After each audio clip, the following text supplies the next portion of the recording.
Did you know Fast Growing Trees is America's largest and most trusted online nursery with thousands of trees and plants and over 2 million happy customers? Whether you're planting fruit trees, adding privacy, brightening things up with flowers, or bringing in houseplants, Fast Growing Trees has it all. Even better, they can help you find options that are right for your climate, your space, and lifestyle. Click Order Grow. Every plant arrives healthy with the Alive and Thrive guarantee straight to your door. So if you're ready to get planting, this is the moment. Right now, they have great deals on spring planting essentials, up to half off on select plants. And listeners to our show get 20% off their first purchase when using the code WWO at checkout. That's an additional 20% off. Better plants and better growing at fastgrowingtrees.com using the code WWO at checkout. Fastgrowingtrees.com, code WWO. Now's the perfect time to plant. Let's grow together. Use WWO to save today. Offer is valid for a limited time. Terms and conditions apply. Go to growingfasttrees.com for details. Hi, this is Alex Kantrowitz. I'm the host of Big Technology Podcast, a longtime reporter and an on-air contributor to CNBC. And if you're like me, you're trying to figure out how artificial intelligence is changing the business world and our lives. So each week on Big Technology, I bring on key actors from companies building AI tech and outsiders trying to influence it, asking where this is all going. They come from places like NVIDIA, Microsoft, Amazon, and plenty more. So if you want to be smart with your wallet, your career choices, in meetings with your colleagues, and at dinner parties, listen to Big Technology Podcast wherever you get your podcasts.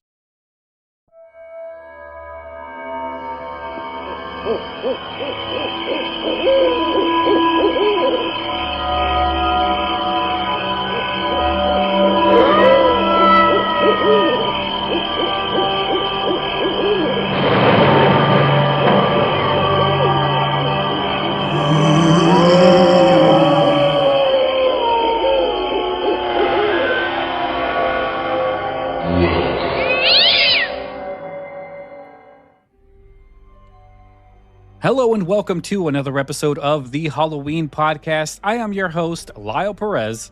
And I'm Meghan Cunningham. Hey Meghan, how are you? I'm not bad. How are you, Lyle? Long time no chat. I know I've been dealing with this cold, but we're not here for this cold. We are here because we have two very special guests. You guys might know them as Gordie and Harvey from Sabrina the Teenage Witch. Today we have Curtis Andersen and Nate Richert. How are you guys doing? Great. How are you? Doing real good. Good. I am so glad to have you guys on the show. I've been a fan for many years. Thank you very much. We really appreciate that. Yeah. Yes. So, Meghan, I don't think I've ever asked you, what's your experience with Sabrina the Teenage Witch? Definitely watched it when it was on the air. I wouldn't have been a regular watcher in the way that some people are with shows where, you know, they have to time it and be there. But I always definitely sat and watched it if I caught it. And it was one of those great shows where as long as you vaguely knew what was happening, you could miss a week or like miss an episode and still catch up and know what was going on. Yeah. You might be confused for about a second, but by the end of the episode, you are still back in the loop. So yeah, that was my Sabrina the Teenage Witch exposure, and pretty much that's because I was a teenager myself at the time, and you don't have a whole lot of say over your schedule at that age. No. You have some, not a lot. You don't. So yeah. Well, my experience was a little different. I'm a guy, and I'm sitting there watching a show that's kind of like geared towards little girls.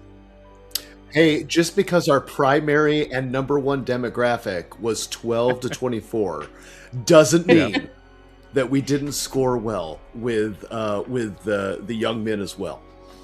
Yes. Yeah, they did a good job of especially trying to get the parents to watch. So a lot of the guest stars were stars from the 70s shows and the 80s shows. So that got the parents watching, and and there was a lot of, you know, Sabrina fans who may or may not have been, you know, attracted to her. So that was a thing as well.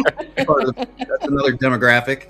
Exactly. How many 12-year-old boys followed Clarissa Explains It All into Sabrina the Teenage Witch?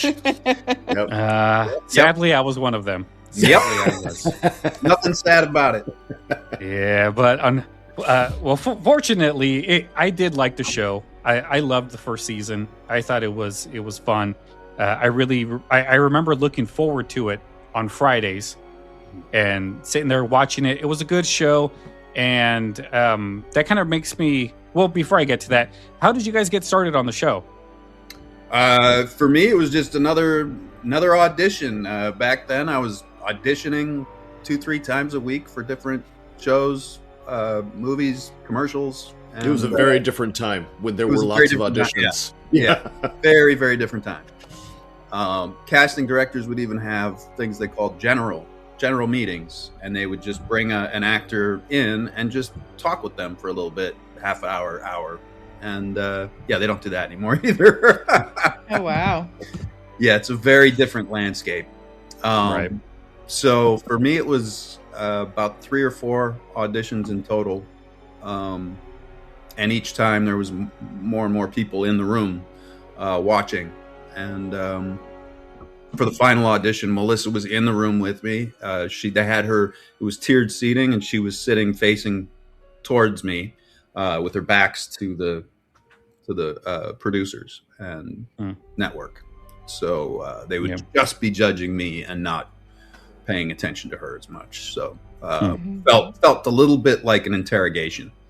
But yeah, I mean, they needed to find the right person, because you weren't in the movie, the first movie that came out before the TV show. No, that was Ryan Reynolds. Oh, it was Ryan Reynolds. Oh, wow, was it? Just a little different. That's right. Just a little different. I didn't realize. Yeah. I never saw the original movie. No. Melissa had sat us down before the show, and we all watched it together, all the cast kids. Yeah.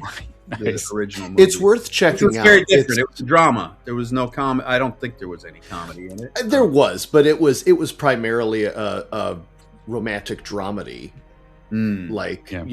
It was Sabrina fight, essentially the first episode, but the romance between her and Harvey was a little different. Like more like a Party of 5 vibe. Kind of, sort of, yeah. Oh, okay. Yeah. Yeah, not bad. Well, Curtis, what about you? Yours is a little bit different. You were only in about 10 episodes. Yeah. So my career has been as a guest star on shows. I show up, I do an episode or two, and then see you later. But with Sabrina, much like Nate, it was another audition. And that particular day, I had done 2 other commercial auditions in the morning. And so by the time I got to that one, it was the afternoon. I had been driving through Los Angeles traffic for hours and hours already. I was exhausted, and it was hot. And because I had been auditioning on the Universal lot for other things recently, the guy at the gate was like, "Oh, hey, man, you're back. What are we doing today?" And I was like, "I don't know, some new show, Sabrina the Teenage Witch, based on the Archie comic, I guess." And he was like, "Great." And so they pulled me in, and I actually didn't realize it at the time, but I was reading directly for Paula and Nell Scoville, who was the credited creator of the show. And I thought I was just reading for casting. I did not know. I was much younger then and more naive about how things were working. And so I just wasn't expecting it to be large decision makers in the room at the time. So I went in, I did my thing, and I was so exhausted, I didn't really think about it. I just kind of got the words out, and then I was done. And then on the way home, I got the call from my agent, "Hey, you're booked. Hold these dates." And that kind of just started the wheel going. Very cool. Yeah. Very, very cool. Sometimes it helps to be exhausted. I'll remember that. Yes. Well, there was one thing I want. Very successful all of the time. Right. There is one thing I want to ask on you, Curtis. You were on 10 episodes, and I believe only one of them you had glasses on. All of the other ones, you didn't wear glasses. Yeah. Was there anything to that? Because, I mean, the episode that you were wearing glasses, obviously you were more geeky in that one. In all the other ones, you were like Harvey's friend. You don't realize the can of worms that you've actually opened up here. So, so before Sabrina the Teenage Witch, I was a recurring character. I was Kirby the nerd on Saved by the Bell, the new class. Mm-hmm. And on that show, all of the nerds wore glasses. And we actually got a letter from a society of people who wear glasses who brought up the fact, hey, it's kind of rude that you are calling everybody who wears glasses, because we were the only ones wearing glasses on that show. It's rude that you're telling everybody who wears glasses that they must be nerds in a derogatory way. So the next episode, 50% suddenly lost their glasses. Oh my wow. Now, bearing that in mind, saying nerd is a good thing, though. Well, now it is. But the culture was very society, different. they Yeah. getting annoyed by people expecting them to fix things. Yeah. Right? It's like they It's might have so had glasses, but that doesn't mean they were smart. Right. So I when have we did glasses. Sabrina, after Bunt Friday, I got the call. My agent got the call, and it was relayed to me that they were like, they're going to do like a Law and Order on you. So they want to have you back for other episodes, but we don't know if the character's going to have a name. So they're just going to dye your hair, and they're going to put you in glasses, and they're going to Clark Kent you for this next episode. And I love it. and so that's what they did. They dyed my hair brown. Dyed your hair? Yeah, I was a brunette for that episode. And they put me in glasses and gave me the name Gordie. But at the time, we didn't know that there was going to be anything else after that. And if there was, I was probably going to look different. But as you know from watching the show, Gordie stuck. But they let me keep my natural hair color, and all of a sudden they were looking for new styles to place me in, and it wasn't a matter of changing my character every time I showed up. It was just like, we'll just let him show back up. So yeah. That's brilliant. We were saying when we were kids, we were both kind of nerds as kids, so you just read as normal to us. We're like, Yeah. good, it's one of us. I mean, big time nerd. Oh yeah. And I'm still a nerd. I mean, whatever. To be fair, the saddle shoes that I wore in that show were actually mine. The tan. Excellent. Yeah. I love it. Yeah. So yeah. Nice. Yeah. Oh, wait a minute. Here's- Speaking of which, sorry, Megan. Do you have saddle shoes? No, I don't. But that kind of sparked something when he said that they were mine. Nate, I need to ask you. There was a lot of mentioning about Harvey's sideburns in season 1. Yeah. Were those your sideburns, or were they They literally for the character? they had to fill them in every single day because I have very patchy facial hair to this day. Nothing grows on my cheeks except for a few little stragglers. So, Yeah. And then you can see there's not much sideburn there. Yeah. It does grow out a little bit, but they had to pencil it in every day. Which, Oh, man. Felt it was a little, it was a hit to my masculinity a little bit. When I put my facial hair on at 20-something years old. Yeah. Well, I had to ask. That's so funny. So I have a question for Curtis. Curtis, where did Gordie go? Like, why did he disappear in season 4? Were you booked on other things? Or I were they wish I just could not- say that I was. No, there were just changes to the show. And Yeah, okay. And I We missed never you. really. Well, I appreciate that. I really appreciate that. I never really knew if I was coming back for a season until like the 3rd or 4th week of production. If I got a call within like the first 4 episodes, I could be pretty confident that I was going to show up. More than that.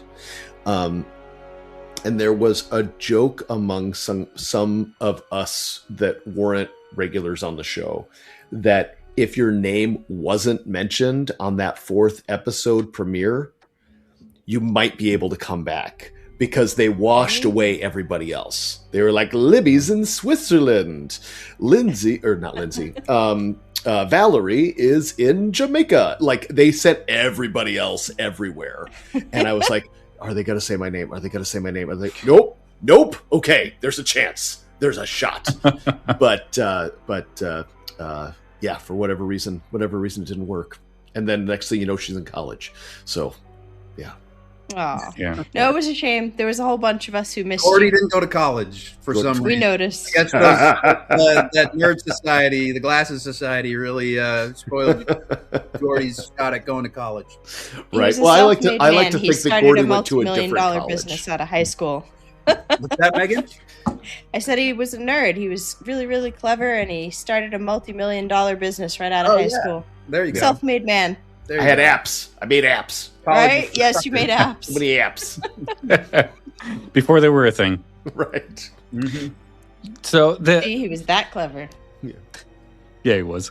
The main episode I remember the two of you guys in is the Violent Femmes episode, Oh yeah. where both of you guys go midnight to go check it out.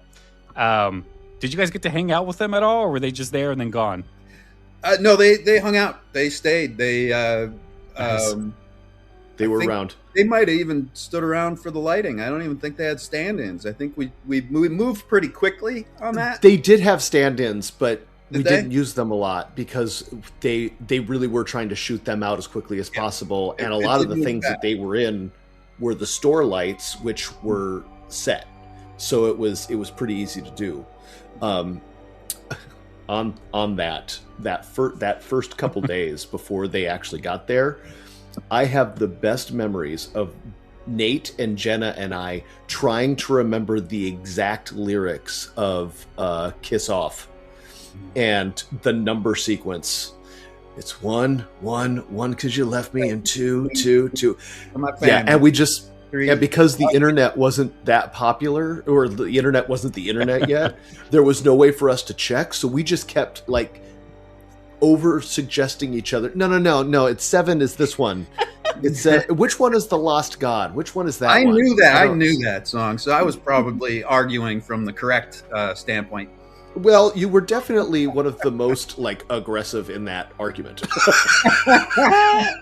For any of the younger millennials and Gen Z and those who came after who might be listening, this is literally how we figured things out before Google. It's And if true. you had the cassette tape, a lot of times you could unfold the paper in there, and it would have all your lyrics for you. the liner notes, Yes, The liner absolutely. notes on the cassette tape would just keep unfolding and unfolding and unfolding. Yeah. I used to The get good old really days. annoyed if it didn't have the lyrics because then there was no place to look it up. Mhm. Right. No, you had to sit there and push pause, write it down. Do you remember? Well, and hope Rewind a you little heard bit. it Rewind, right. play. Rewind, play. Rewind, Yeah. play. Yep. Sometimes you end up with off the wall things because you're like, I don't know what he's saying, but I think they're saying this. Oh yeah. And there you go. And then later on, you figure out that there is nobody named Jason Waterfalls. It's actually Chasing Waterfalls. Yes. It took me forever to figure that out. That That's it wasn't great. Jason Waterfalls. It is Chasing Waterfalls. Well, in a book that used to exist, it was a series called "Excuse Me While I Kiss This Guy."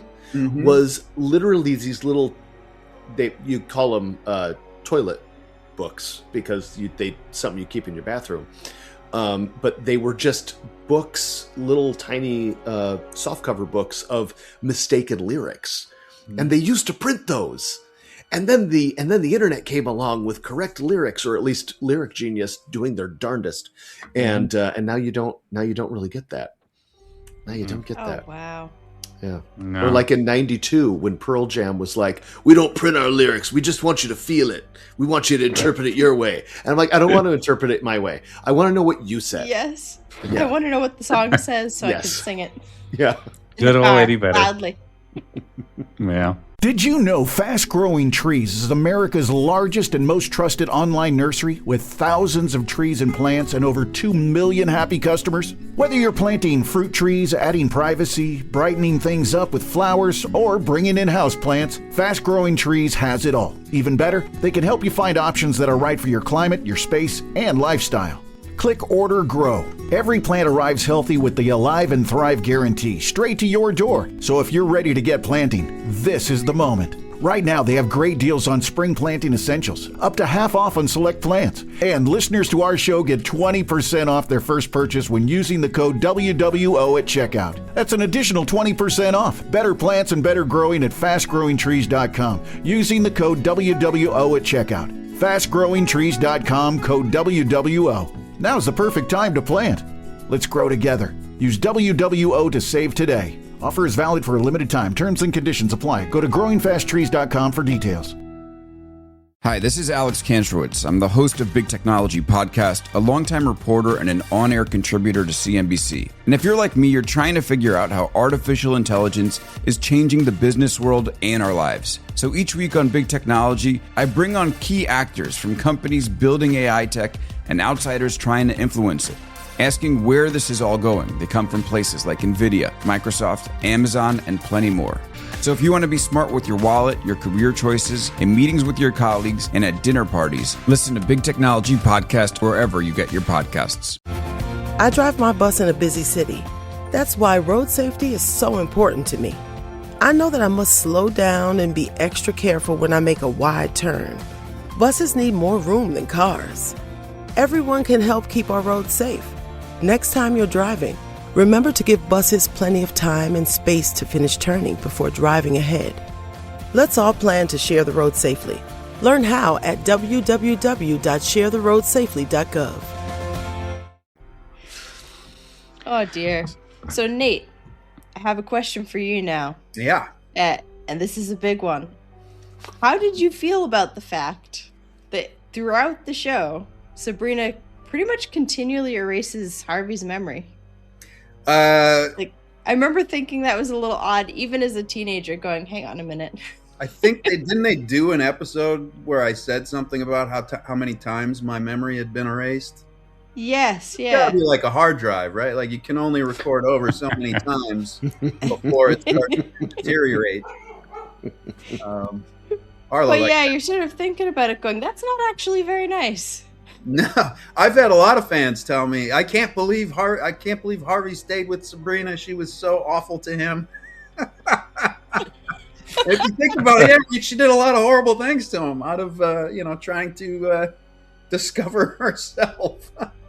Oh my gosh. Everybody sort of took the wrath of this teenager becoming an adult. Yeah. You should try being fake married to her. Oh. Yeah. Subplot. Was Sabrina Yeah. the worst girlfriend ever? Speaking of worst girlfriend, Harvey, weren't you one of the best TV boyfriends of the 90s? I think I could have sworn I heard that somewhere, that you were voted one of the best TV boyfriends. The nicest guy. A lot of fans say, all my boyfriends and even my husband now, Harvey is the standard I hold him to. I love it. Yeah, I've got a lot of apologizing to do to all the men out there. Sorry. Did you get a plaque or a trophy for that? Did I get a what? Sorry. Did you get a plaque or a trophy for that, for being the television's best boyfriend? No, I might got beat up a few times. Some real boyfriends. No, I do have to say that I didn't have the best childhood in the world. I did have my parents were around, but they weren't really around all the time. So a lot of TV shows kind of like, I act a lot like how a lot of TV dads act. I act exactly the same because that's what kind of helped me along in life. So the way that Harvey was, your dad, like John Goodman in Roseanne. That's my archetype. The way Harvey acted towards Sabrina, I can see myself acting like that towards my wife all the time because I am. I do that like that. Like I take all of these little things for you. It actually did. Yeah, it did. Although, is your wife also erasing your memory on a regular basis? I don't know. Megan's like, yes, it's happening. Memories probably is. The bank accounts. But speaking of growing up with the show, Curtis, in the episode Geek Like Me, the one where you're wearing the glasses, yes, Libby treated you so bad in that episode that it kind of, like, I remember watching it as a kid, and you got to remember, this was the 90s, and if I wanted to watch the show, you better believe I was taping TGIF on a VHS tape, and I was watching it all the time, and I had that episode recorded, And I would watch it, and I would always think like, man, she's just so mean to Gordie, and the looks on your face, where, and I feel like I have to apologize to you for some reason for all of those things. It's all right. It's all right. My job for a very long time on a variety of different shows was to make faces and fall down. So I was just doing my gig. Oh man! And I love it. And in that episode in particular, it was, that is probably the meekest I have ever had to play a character ever, while still getting to do a clown run down a hallway. So it worked out. It worked out. So don't worry about it. Everything's cool. Everything's cool. Yeah, I don't think so. Plus, I hear Jenna's like the nicest girl in the world. She really is. She is. Nothing like her character. The sweetest person on the planet. Yeah. And I think Aw. that's why her character worked so well as the mean girl, is that she did it with a smile, you know? Yeah. There's a saying in showbiz that you get known for your shadow. And it's kind of the same thing for her. Like, you play the characters that are the opposite of what you really are. Yeah. Yeah. So, Which is why my Curtis, balance is perfect. You can't knock this guy over. You just Can't knock me over. If I'm going down, it's on purpose. you get to tweak your character a little bit with Geek Like Me, that episode, but also you had one of the kind of coolest storylines too, I think, where Salem the cat got to use you as a host. That is truly my favorite episode. Like, was that basically possession? Can you say that you acted as a possessed person? Yes. And like, how much did you have to reinvent how hard was it to reinvent the character? Not at all. For that episode? Well, Because you were you, but you weren't you. I was more me, actually, like regular Curtis than Gotcha, Gordie gotcha. in that episode. Just voiced by Nick Mackay. When we did Salem the Boy, Gordie always had to be contained, and he was very small and he was very tight. So when we did Geek Like Me and it was Salem branching out, I got to do. I didn't have any rules, so it was really cool to just be able to try stuff and be like, "Oh, we can do this. Oh, we can do this."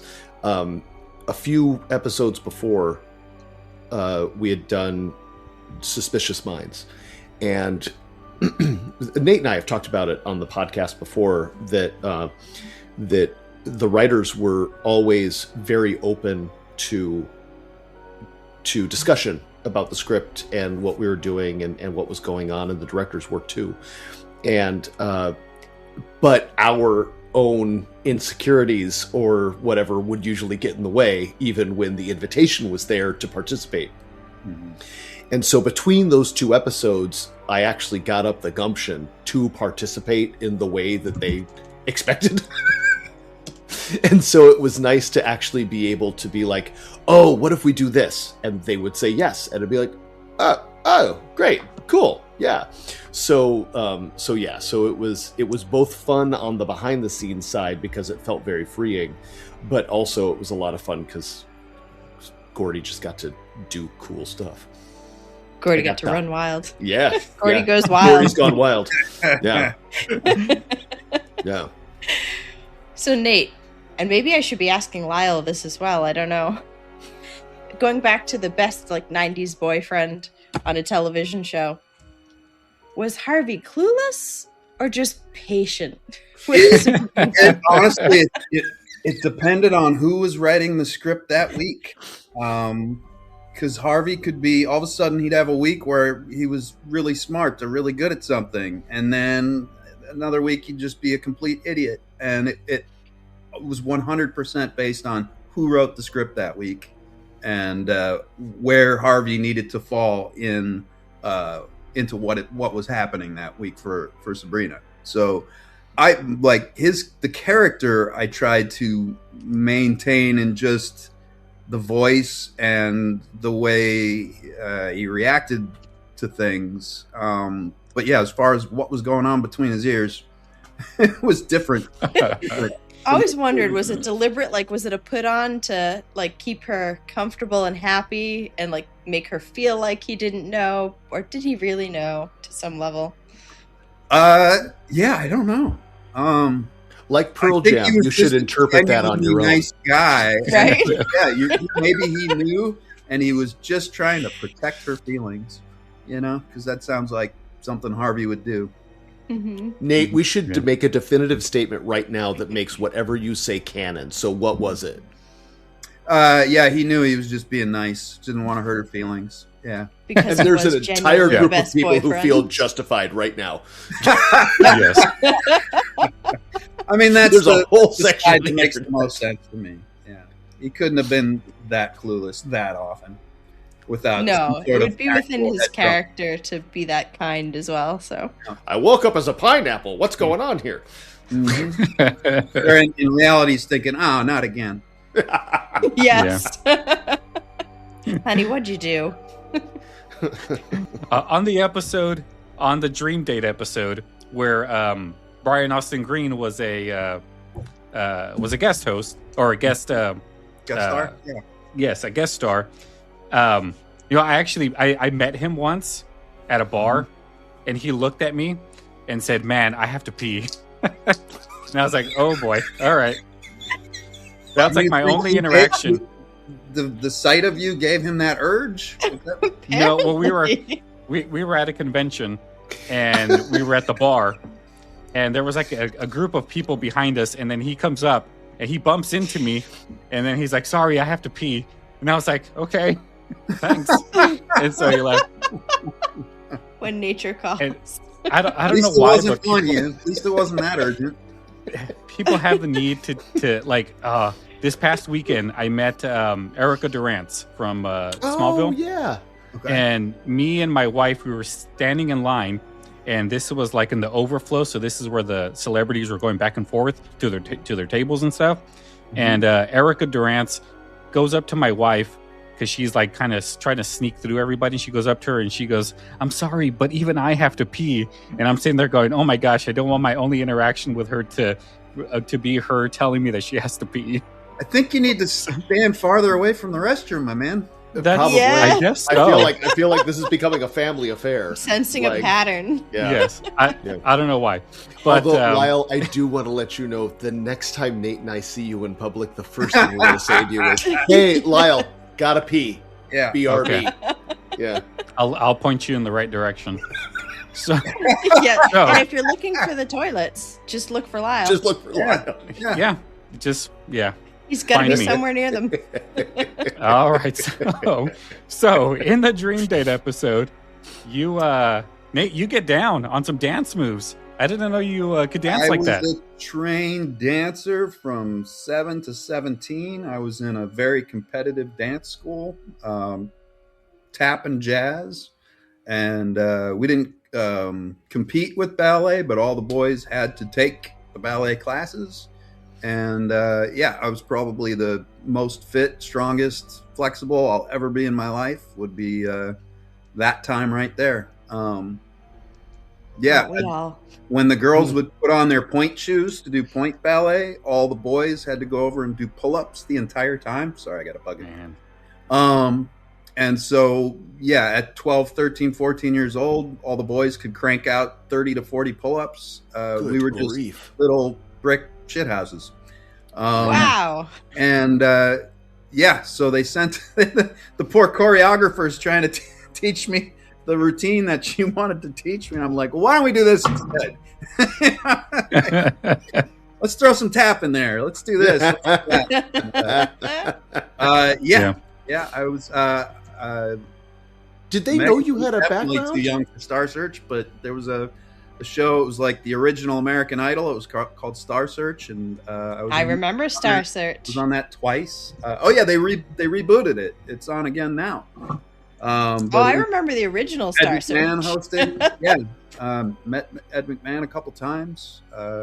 We were on twice. I was on twice and lost both times with a small group of boys. It's awful cute, though. The very, videos are out there. Yeah. Very much a dancer back then. And I never wanted to do it again. you know. So I was always really shy and really embarrassed about dancing for some reason at that point. As was Harvey. When we did that episode, yeah, that was true emotion coming through. I felt embarrassed doing it.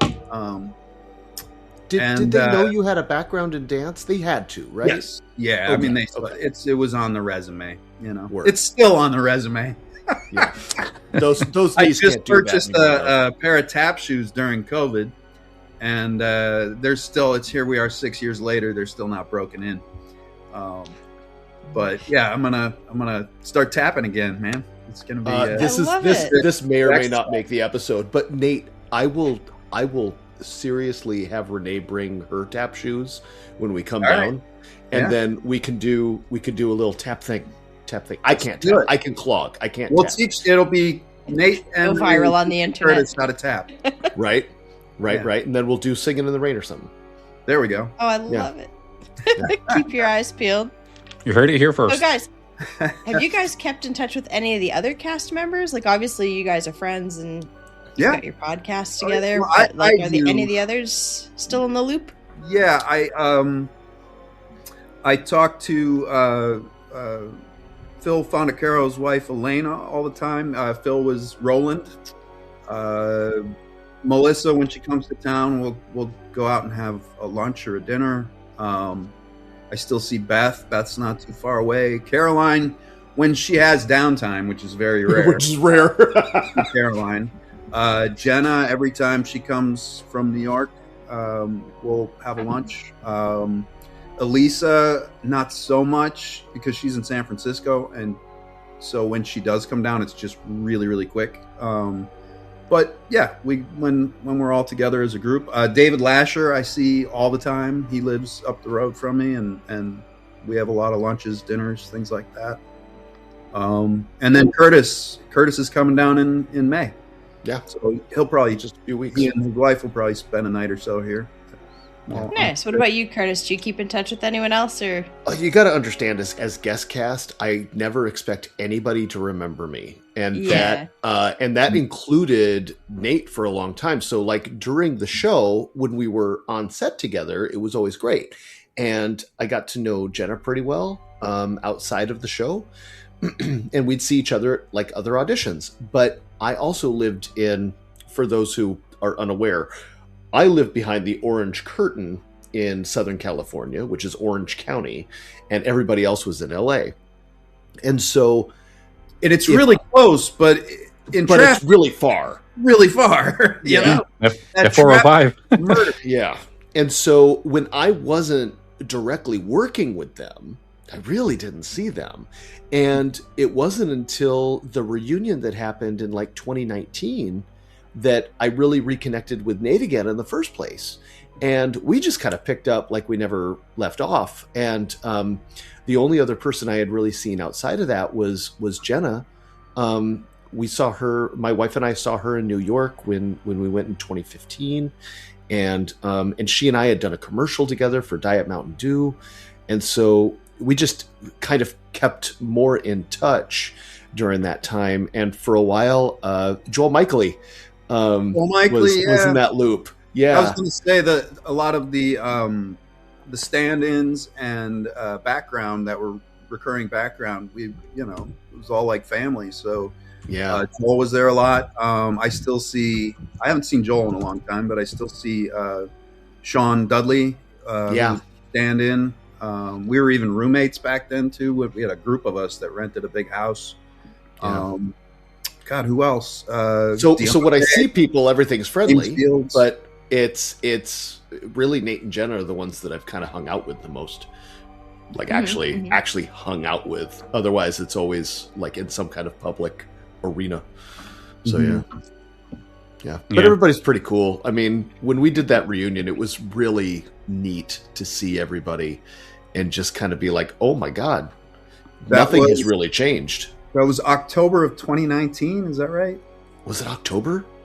I think it was October. Probably. Sure. And it was all of the cast and crew showed up to this little coffee bar that they had rented out, and we jammed everybody in there, and it was wild just seeing everybody again, especially the crew that we didn't, we Haven't seen forever. Yeah. Well, and then I found out that the puppeteers had been working with a friend of mine who I was doing another show with. And so they were like, yeah, so it's a small, in the end, Hollywood is a small world. And even when you don't see people for a while, it's still cool when everybody gets back together. Yeah. I'm not surprised they did it in October. You guys probably don't, because obviously that was your life any time of the year. But for a lot of us who were watching the show, like more than a few of us were Halloween fans. Yeah. So we sort of associated Sabrina the Teenage Witch with Halloween and with October. They had a great Halloween episode. Yeah. So yeah, like Sabrina the Teenage Witch is basically an excuse to watch something vaguely Halloween adjacent all year. Yeah. And Erin Kruger, who was our makeup artist, went on to she does the American Horror Story. Oh wow. It's McCash now. Her husband Mike created Vecna in Stranger Things, and so the two of them, so many Halloween oriented or horror, and it's just like Sabrina the Teenage Witch is sort of like the foundation of a lot of different great things that came to be. Pretty wild. Yeah. And still nobody's made me welcome look to better. the Halloween podcast. You've come full circle. That's why we were chomping at the bit. Well, speaking of Halloween, Nate, you were in the How many Halloween episodes did we do?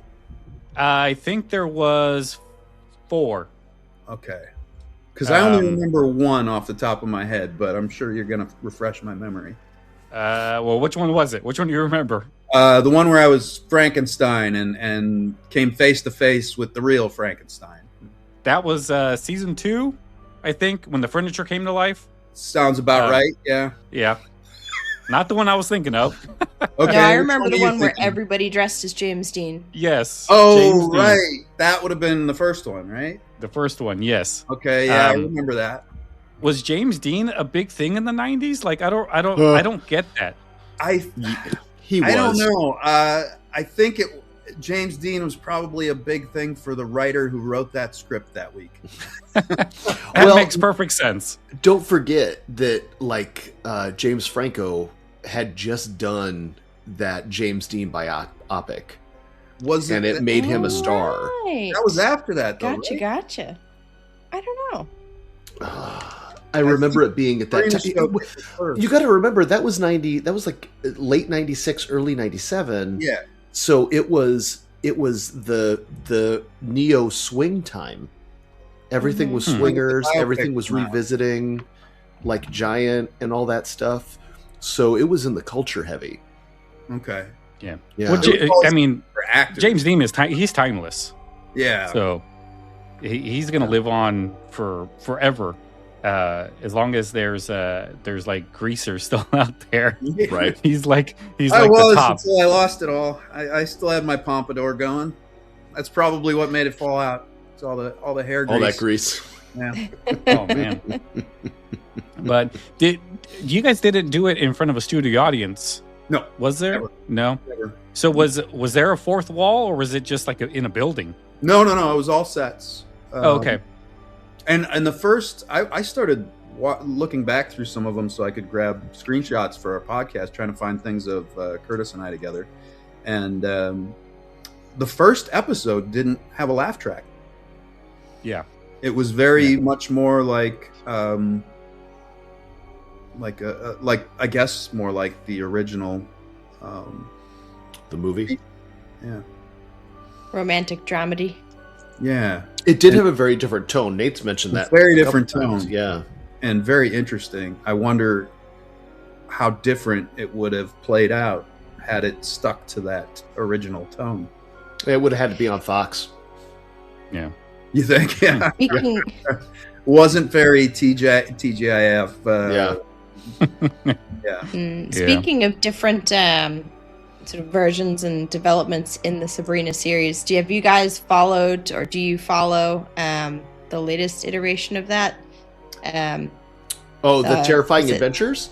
Yes, yeah. Chilling Adventures. Chilling Adventures, yes. Called a Chilling few Adventures, of us yes, that was in it. to, basically film us watching some clips. But other than Fabulous. Other than that, no, I didn't watch it. Oh, I do remember vaguely seeing that. It was insanely different. Yeah. I would love to see the clips of you watching it. Yeah, I'm sure they're still out there on the YouTubes. It was Netflix. So it's on their socials, although you can't really search through socials for specific videos, can you? You can on but YouTube. generally if you Google it, pops up. Yeah, okay. Google has it. Okay. Yeah. I legitimately watched it as a person who wanted to watch it. And because I was familiar with the comic series that it was based on. And I was also a fan of Riverdale. Well, the first season of Riverdale. Things got a little crazy for me after season 2. But and since it was the same creator, I wanted to see what they were going to do. And and I'm not shy. I'm not ashamed. I enjoyed it.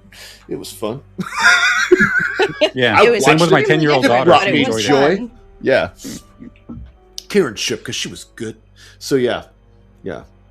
But by the 3rd season, I was kind of like, oh, it's gone Riverdale. All right, I need to back up.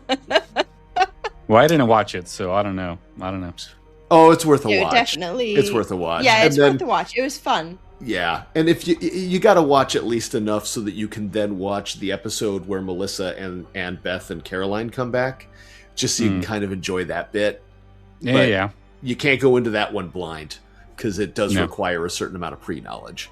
Yeah. Well, maybe I'll give it a go. I don't know. We'll see. Bronson Pinchot is in it in that first season. Bronson Pinchot. Oh, nice. He plays the principal, Balky Bartokomous. Yeah. I love him in Beverly Hills Cop. Oh, he's so dark and man. he's so scary in that show. He's really good. Oh. He's really good. The first season had such amazing. Good performances. And and then it got to season 2. Yeah, it did kind of go off the rails after a while, didn't it? Yeah. That's like, I remember it totally different creators, everything else, but I remember watching True Blood and being like, wow, the first season's really interesting, and then it just went, okay, too much. Too much. But I feel like the Chilling Adventures took, I enjoyed it, I really did, but it took a lovely piece of my childhood and turned it into something that I will, like, hard no, not let my kids watch. It's like, when they're grown-ups, they can rediscover that. I was going to say, when they're 16 and angry, that's how they'll rebel. They'll be like, this is my Sabrina, Mom. This is the one I watch. Yeah, it's not family friendly for anyone who may or may not be taking these suggestions. Just putting that out there. Right. Well, after listening to the podcast, I'm pretty sure they already watched it. So, probably. Yeah. So, you guys were on a show about magic and witches. Did you guys do you ever think that maybe that can be real? What, magic and witches? Magic? I'm a huge skeptic. I've seen too much CGI. Yeah. Nah, Curtis, you got any answers? I'm gonna get in trouble for my crystal girlies, but no. I'm just gonna say it. No. But no. I'm a big advocate in like things can happen when you believe in them, but to a point. Like, I can complete this project because I believe in it, not I will make it rain blood because I believe in it. I just don't think that's possible. Manifestation of frogs falling. Glad to hear that's not your goal. Yeah. Like, crystals are fun and rocks are great, but I don't know that they're going to affect anyone's mood beyond the fact that they are pretty. So, I'll take that heat. I'll take that heat. Yeah. At me. Fair enough. Yeah. What about hauntings and things like that? Do you believe in anything like that, or not so much? No, I've done all fall the under things. the crystal. I've said Bloody Mary in the mirror. I've went into the dungiest far corner of the scariest basement and by myself, and I none of that stuff gets me. Oh, Nate, that is I exactly have 100% seen me. some things. Yeah. That is you? You're the hell I've seen some Yes. things. Okay, Oh, we figured it out. Curtis Nate has seen is some- aligned with Lyle, So- and Curtis is aligned with me. Well, There we go. to be fair, I am a skeptic when it comes down to it. But Ditto. I have experienced some things that I have a hard time explaining. And if we're using the parlance of the colloquial, then I have lived in 2 haunted houses. One, we want to hear those stories. it's weird. Now, again, with the caveat, there is probably a reason why these things happened, but I don't know what it is, and they're creepy. Hi, this is Alex Kantrowitz. I'm the host of Big Technology Podcast, a longtime reporter and an on-air contributor to CNBC. And if you're like me, you're trying to figure out how artificial intelligence is changing the business world and our lives. So each week on Big Technology, I bring on key actors from companies building AI tech and outsiders trying to influence it, asking where this is all going. They come from places like NVIDIA, Microsoft, Amazon, and plenty more. So if you want to be smart with your wallet, your career choices, in meetings with your colleagues, and at dinner parties, listen to Big Technology Podcast wherever you get your podcasts. I drive my bus in a busy city. That's why road safety is so important to me. I know that I must slow down and be extra careful when I make a wide turn. Buses need more room than cars. Everyone can help keep our roads safe. Next time you're driving, remember to give buses plenty of time and space to finish turning before driving ahead. Let's all plan to share the road safely. Learn how at www.sharetheroadsafely.gov. So, Nate, I don't know if you've heard these stories or not. No, I'm drawing blanks here. I want to hear it. Okay, Wisconsin, the 1980s. We lived in an old, like, farm-style house on a street just down from Miller Brewery. Old part of town. The house was old in and of itself. It had a basement. It had a main floor, 2 bedrooms, single bathroom, living room, solarium, and then it had an attic, but the attic was stand up. It was like a separate room. You could stand up in it and walk around. Had finished floors and all that. When I was a kid, I had chronic nightmares in that house, and it was always about being chased by scary things that were saying they were coming to get me. I had one of those bouncy spring horses. Do you remember those? Oh, yes, I had one of those. I'm a 77 model, so, late 70s, early Yep. 80s. I called him Clip Clop, and he was in the basement where I was convinced a vampire lived. But that's besides that. But one time I went down to the basement, and Clip Clop started bouncing on his own and started making his clippy clop noises, because when you bounced on him, he would go clippy clop. It had like a little track that played, yeah. And apparently I abandoned my mom as soon as that started happening and just said, "Okay, I gotta go," and just ran back upstairs. So much for chivalry, huh? Yeah, 5-year-old Curtis was not brave about it. 5-year-old Curtis was smart. I'm surviving that horror movie. Yes. And then one time my dad was hanging hooks. We had a walk-in closet in the bedroom that I shared with my sister. And he was looking for studs to put in hooks for us to hang like our winter coats on and stuff. And so we'll see if this comes through on the mic. So he did shave and a haircut.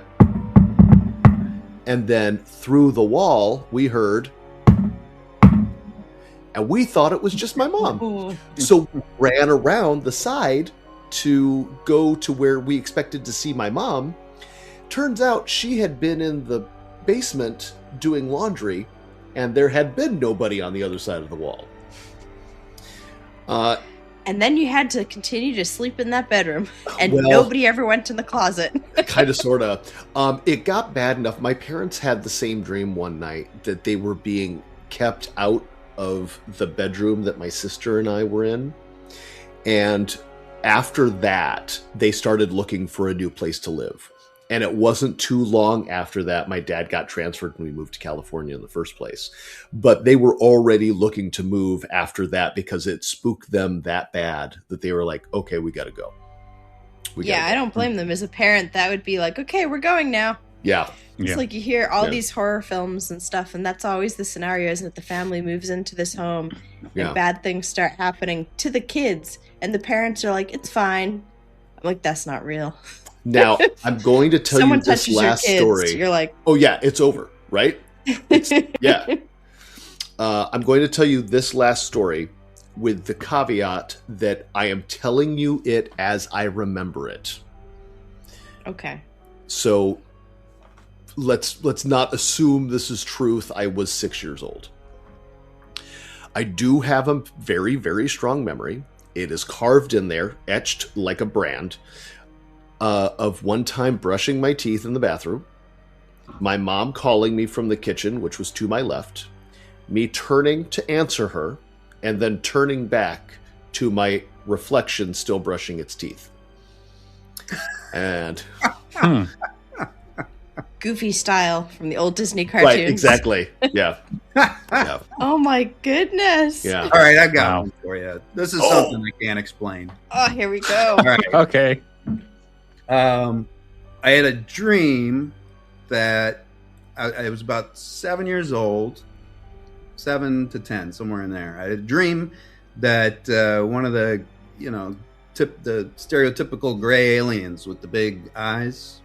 I had a dream I was laying in bed and it was standing at my bed and we were talking, but it didn't make any sense, that kind of thing. And it took me by the hand. And at that time, my bedroom was in the basement of the house. It was a semi-finished basement. And so we went up the stairs and then out the back door. And in the back, we had about a half acre of woods. And we walked and it was like a summer day. It was warm breeze, talking the whole time. And about 50 yards out into the woods is where I woke up. And it was winter. I was in my boxer shorts or underwear, Whoa. Wasn't cold. And I had walked all the way out into the woods, 50 yards, long distance, and had sat down on like a fallen tree. Don't know what happened there, but yeah, then I started to get cold. And that's creepy. Oh, wow. It wasn't snowing. That is very creepy. But in the clearing, there were no footprints. Whoa. You just like floated. You've never been able to grow Just, facial like, hair since. Floated out. Yeah, floated out. And Oh, Megan. That was funny. That was I funny. missed it. What did you say? Oh, okay. She said, you haven't been able to grow facial hair since. That's what did it. That's what did it. I can grow a really thick neck beard. You wouldn't believe it. When it grows out, it's just like this, like all neck beard. And then patchy. You know, Nate, we're very similar. I'm starting to see that. Yeah, Because I can't grow a going. beard. I can't grow a beard, but man, the neck sure does get really thick. Yeah, bushy. But everything bushy else, neck. just patchy. Yeah, Just patchy. So, Curtis, were those stories that you told us all from the one house, or were That was those from from one the house. two houses? Because Yeah. you said you had two houses.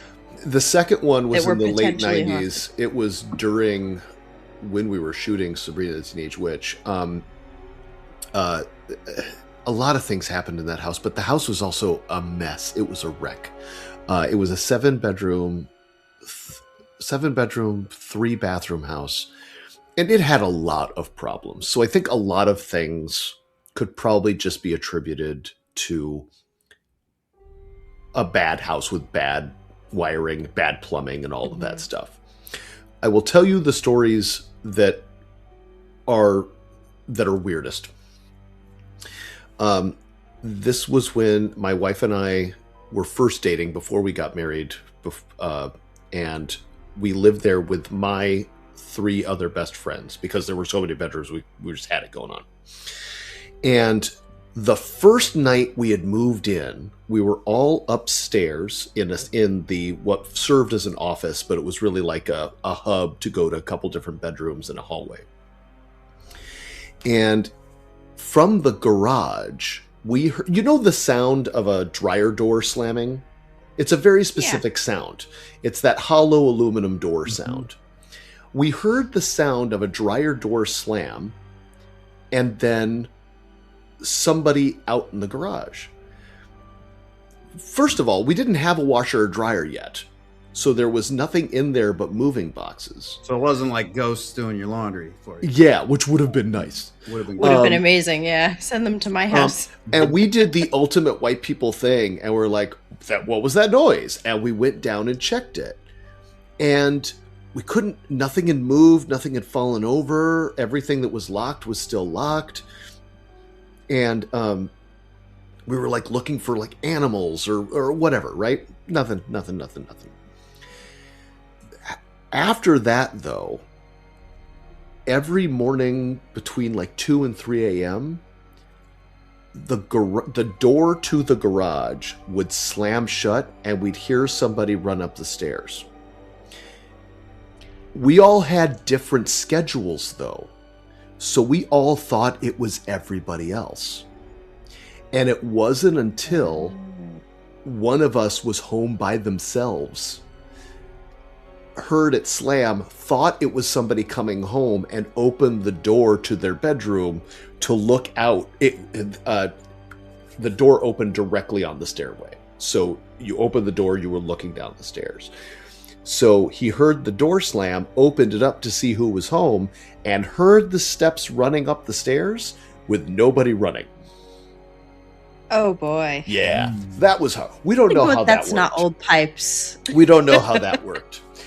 Everybody heard that too. There was nobody who didn't hear that. And then the creepiest thing that ever happened to me was, it was a double decker. One day I was leaving, and I turned off the light to the bedroom and the bathroom light, which I kept on because for whatever reason that room was always cold. Let's not read too much into that. It just was. It was like, again, it was a badly built house. I can't attribute that Old to house, supernatural. Yeah. Like, it just was cold. So I left the light on because the light kept the bathroom warm enough that my sea monkeys wouldn't freeze. Because I was... Yeah. So when I turned off the bedroom light, at the exact same time, the bathroom light went off. So I went over, didn't assume anything. Again, bad wiring. There were lots of other things that had happened through the house that were just bad wiring. Mm-hmm. So I went to go turn the light back on or check the light. The way the light switch was put in, it was put in upside down. So to turn it off, you had to flip it up. And it was one of those like tilted ones, not a switch, but like a tilted panel. So you had to turn it off, you actually had to hit the up switch. And it was turned off. So I just turned it back on and was like, hey, the sea monkeys will die if you turn off the light. So leave it on. And then I just kind of backed out of the room and left. And then one time, I was convinced that I heard Renee singing in the bedroom while I was taking a shower. And I didn't expect her to be home. So I called out. And as soon as I said something, the voice went away. And I was like, that's weird. Okay. So I got out of the shower, like pulled on some clothes really fast, and I had a Louisville Slugger aluminum baseball bat. Because what 20-something doesn't have? Of course, yeah. And I heard whispering coming from the first floor. And I was like, oh, somebody broke into the house. Oh, no, I'm by myself. So I go into full, like machismo 20-year-old guy. Like, I'm going to go beat some ass with this baseball bat. And I creep down the stairs. Well, no, I did pull some clothes on. I did. But okay. That would have been too much. But I crept down the stairs, and as soon as I got to the bottom stair, all the whispering stopped. And I was like, shit, they know where I'm at. They know I'm here. This is bad. This is bad. So I'm just going from room to room, expecting every time I turn a corner to see people ready to take me out. And the house was empty. Completely empty. And I was like, well, we've got to have radio. Again, the wiring was so bad in this place, I just assumed it had to be like... In my parents' house, there was... we would pick up radio signals in the wall. And it sounded like somebody talking in the wall. So I was like, well, it's got to be something like that then. It's got to be something like that. So I relax. I go back upstairs. As soon as I get to the top stair, all the whispering started again. And I was like, that's it. I'm out. Say goodnight. Boy. Yep. That's one of those things you weren't sure, like, whether to be relieved or horrified. Because on the one hand, you might have ghosts or something like that. On the other hand, at least there's nobody there who's going to potentially come up the stairs and rob you, kill you. Yeah. Yeah. It was You're like so not sure weird. whether to be happy or horrified. Well, that would be a false sense of security then, because then when he does get robbed, he thinks it's just the ghost. Oh, yeah. Yes. Yeah, no, it was a mess. It was a mess. And I don't miss that house. Oh, boy. Yeah. Yeah. It was always kind of creepy. It had a giant, like, the people who had it, they didn't take very good care of it. And they had a workman who had done some work on it before we moved in and accidentally poured, like, grout into the upstairs sink. I don't know if it was an accident. I say accidentally because you got to be pretty, like... Did they not pay him? I don't know. It's possible. But they ended up having to tear open the side wall to replace some of the piping because the grout just hardened in it. You can't fix that. Yeah, of course, You're just replacing at that point.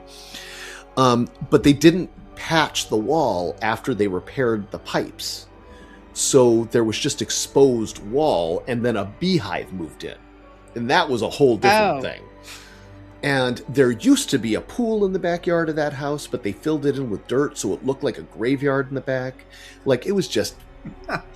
Super creepy house. It was rough. But that is kind of the trope, isn't it, in horror films? People move into this house that has a zillion bedrooms. Mm-hmm. And it's really big, but it's super run down. Mm-hmm. Hi, this is Alex Kantrowitz. I'm the host of Big Technology Podcast, a longtime reporter and an on-air contributor to CNBC. And if you're like me, you're trying to figure out how artificial intelligence is changing the business world and our lives. So each week on Big Technology, I bring on key actors from companies building AI tech and outsiders trying to influence it, asking where this is all going. They come from places like NVIDIA, Microsoft, Amazon, and plenty more. So if you want to be smart with your wallet, your career choices, in meetings with your colleagues, and at dinner parties, listen to Big Technology Podcast wherever you get your podcasts. I drive my bus in a busy city.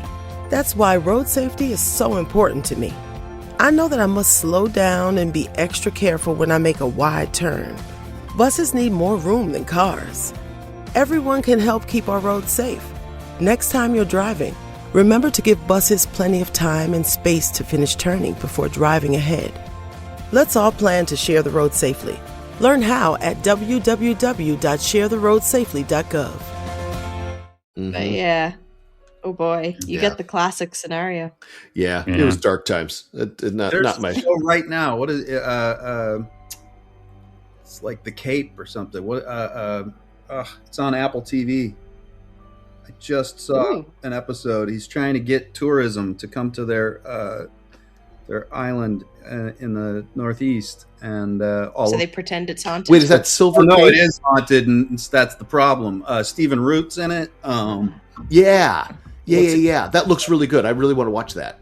Yeah, it is. Yeah. It is. So that there's the inn. He's trying to get people to come and stay at the inn. And it's that same thing. It's a massive building where a whole bunch of murders have taken place, and there's cannibalism or something, right? They dare him. Yeah, they dare the mayor to stay. Widow's Bay. Yeah, Widow's Bay. That's it. Widow's Bay. They dare the mayor, and they give him a checklist of things he has to do while he's there to bring out the ghosts and stuff. One boy, he's got to go down in the crawl space, and all while spending one night locked in the inn. Yeah. Yikes. Yeah. Well, being a Halloween podcast host, I'm not much of a believer. I am as 100% as skeptic as they come. Yep. I've stayed in a lot of haunted places. Didn't experience a single thing. Slept like a baby. Yep. And there's people that I've met at conventions that they're like, "Hey, you can stay at my place. It's haunted." And I'm like, "All right." So we're still trying to set that stuff up so I can actually go and just hang out there. But honestly, I have seen some stuff, but it just doesn't scare me. I don't like. I know it's something. Like this bill. I own a pawn shop here, and that's the building I'm in right now. My store's right over there. There's a guy that used to own this pawn shop. He used to own the building. He was an old man. He died in a very tragic way, but he didn't die here. He died at his house. And I remember when I first bought the building, I was just hanging around. I was coming in through this door right here. And as I was coming in, this door leads to another door that way. And that's where the floor is. I was walking in from that direction, walking into this door. Out of the corner of my eye, I see Mr. Brian, the guy that used to own the place. I saw him standing at the counter with his big old cowboy hat on and full on black. And I was like, I do a double take, and I literally just basically tell him like, "Hey, you can't be here, dude." And he's like, "Okay." And then like I never saw him again. Okay. Yeah. Like, okay. I think we have reached a watershed moment for the Halloween podcast, though, because Lyle's always like, "I don't believe in this stuff. I don't believe it's all nonsense." No, he does believe. He's just not bothered by it. Let's just say stuff happens to Lyle. He just doesn't care. Oh, but remember when I was doing Haunted America? I did a series called Haunted America where I went to every single state and I talked about 10 different haunted locations on Travel Channel, right? No, I did it on the Halloween podcast. Oh, no, right. Oh, sorry. It should have been on Travel Channel. It should have. So I did that, and I recorded a lot in my basement because it was a 50 show countdown all the way up until Halloween. Every single day I released a new episode, and if people that listen to the whole series, they can actually hear me stopping, and because I hear something like something is going on behind me, but it's literally midnight. Nobody's awake. And I can hear it in my headphones. And I stopped. I think it was in like probably a good 8 episodes that I had to stop. And I'm like talking to the audience going like, "Yeah, there's something going on. I don't know what it is." But yeah, that was creepy. I call it grandma because the lady that used to live in the house, it was her home. And she lived there forever. And so if anything weird happens in the house, I just go, "Yep, that's grandma. Grandma. It's grandma." They my grandma. You do believe. You're not worried about it. That's the difference. People are inviting Lyle to come to their haunted places, and he's like, "Yeah, let's arrange that." Sure. I'm like, "No, and then next thing you know, I'm on America's Most Wanted. you let me know how that goes."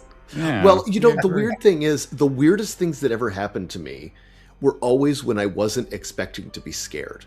It was always something where I expected it to be something else. I ran a show in the beautiful downtown Buddha Park, and it was a vaudeville style stage show, and the building was rumored to be haunted, but everything, everywhere is rumored to be haunted.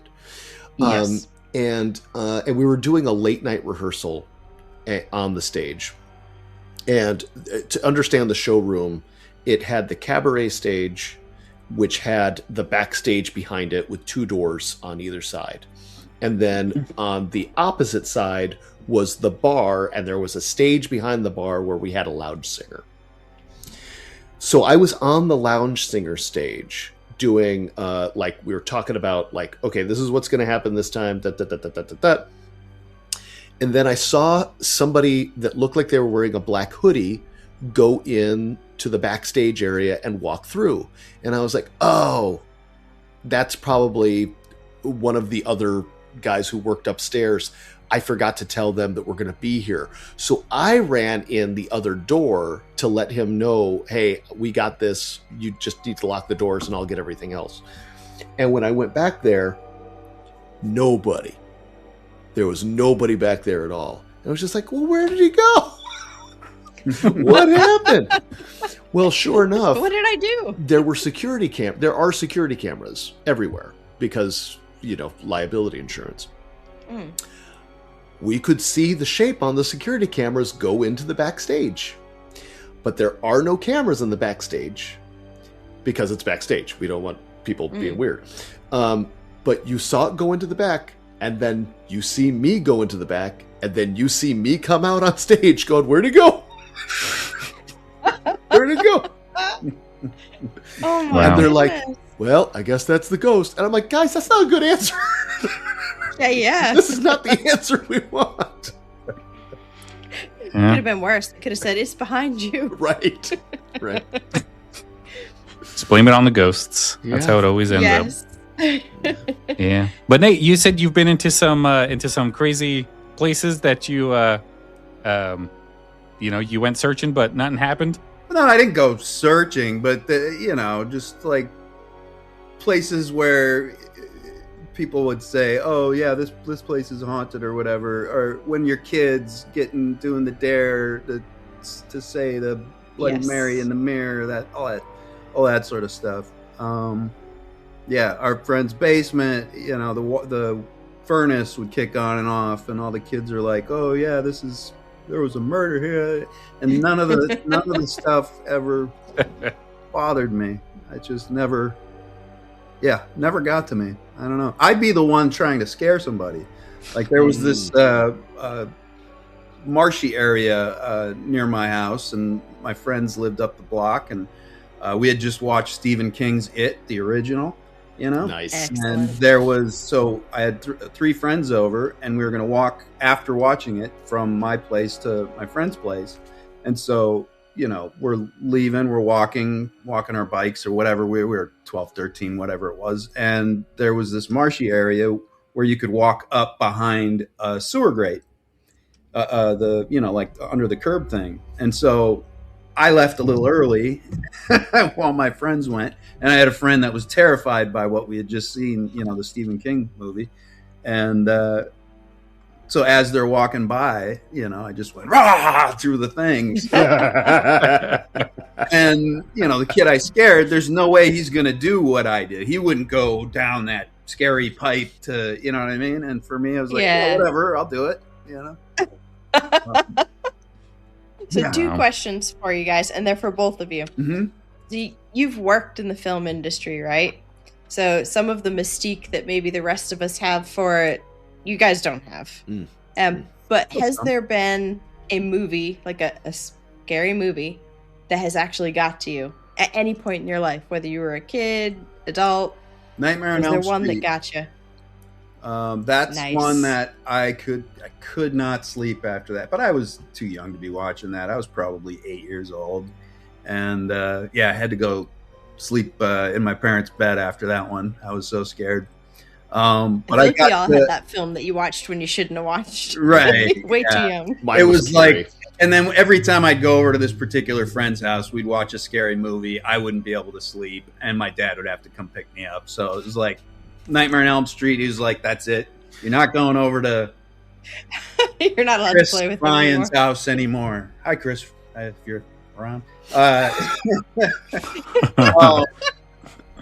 And I'm trying to think. Oh, I got to meet Robert Englund. I was shooting a pilot. This Cool. was before Sabrina happened, and I was shooting a pilot. I was staying at the Hollywood Roosevelt, and I was out back waiting for my car to pick me up and run me to the studio. And he was waiting to be picked up as well. And I looked at him, and I was like, "Wow, I can't believe it." So I said, "Hey, you scared the shit out of me when I was little." Yes. I told him I had to go sleep and he shook my hand and he went, "Thank you very much." And Oh, wow. then I got goosebumps up my arm, and Yeah. I Well, remember that's just crazy seeing a because picture of Freddy Krueger, and it scared me as a kid. yeah.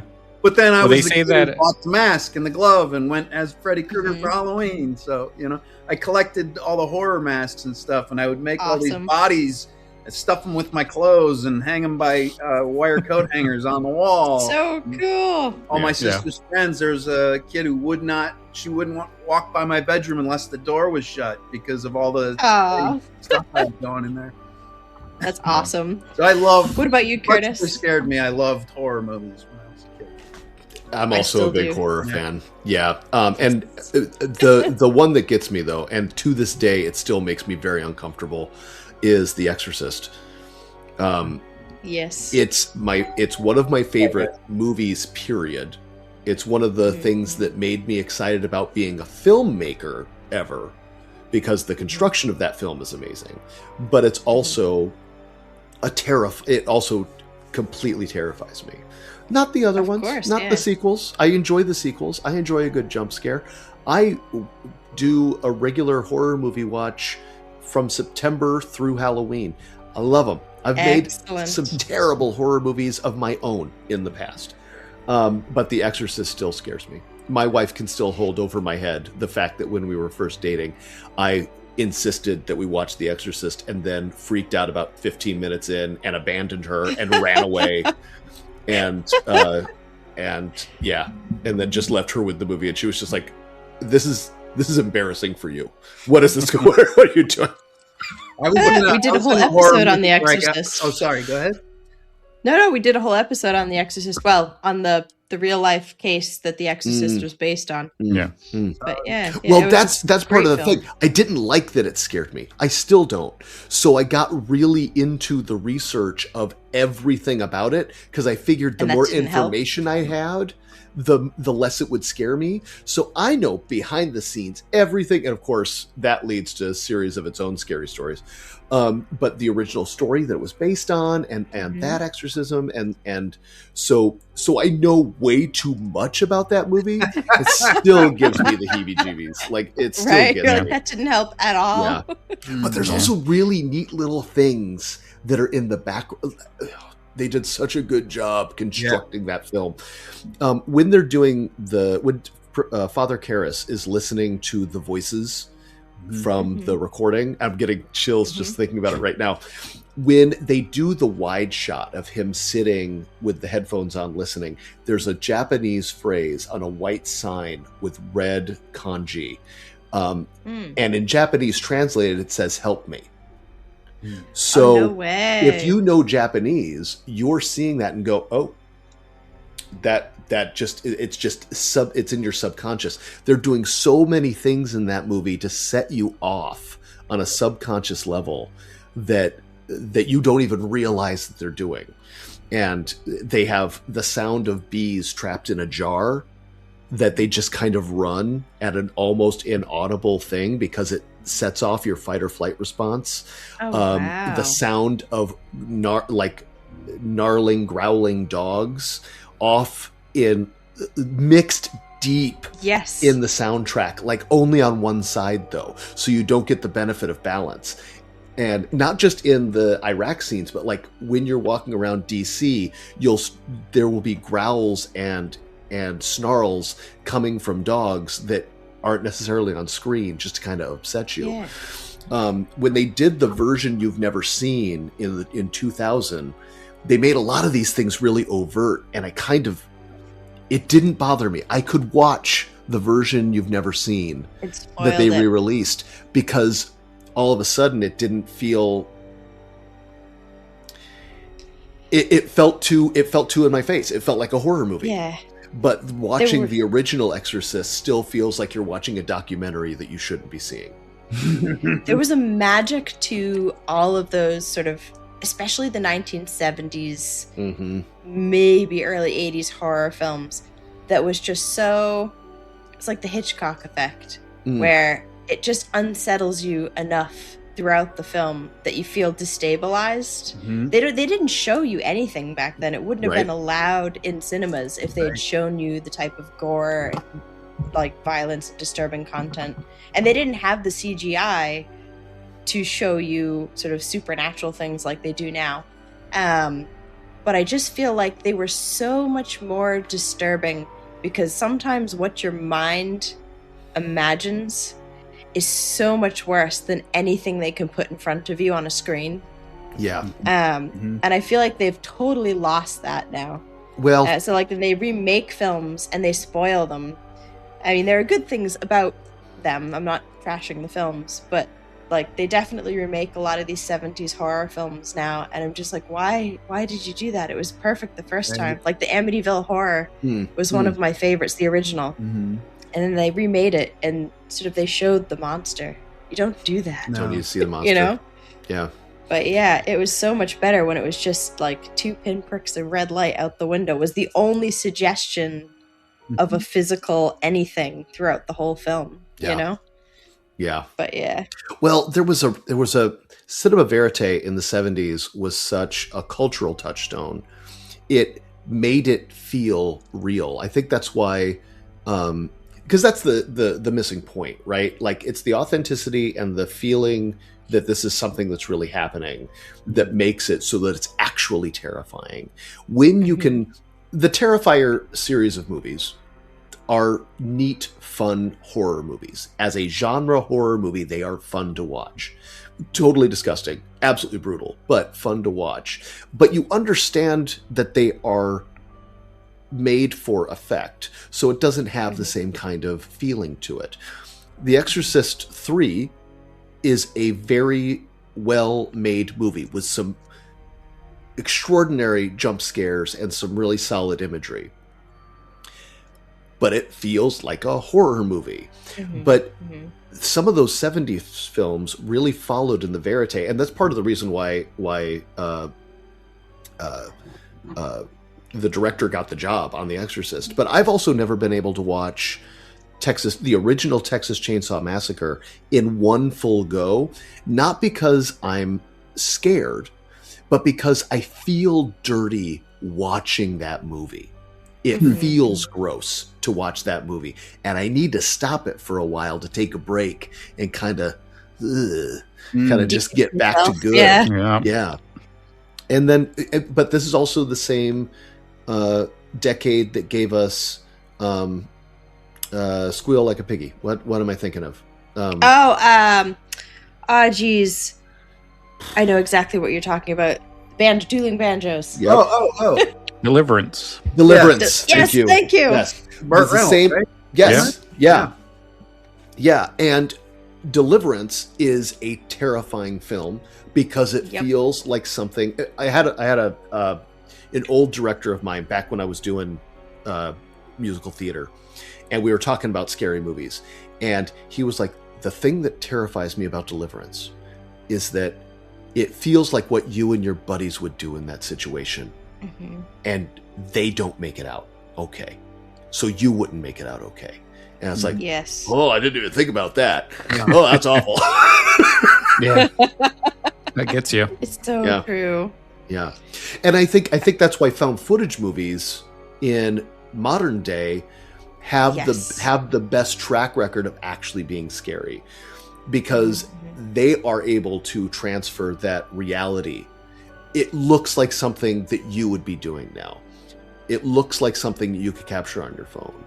And when you see, Insidious or any of these other movies, they could be delightfully well made. They could be extraordinary films. But they're just not real. They just don't feel real. Yes. Yeah. 100%. Yeah. Yes. So, next question, and last one for me, at least for now. I'll let Lyle have a go after this. Because we're the Halloween podcast. Yes. And we like to get nostalgic.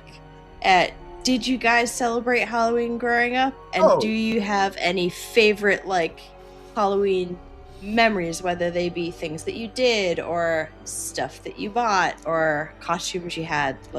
Go crazy. Yeah, I loved Halloween as a kid. Yeah.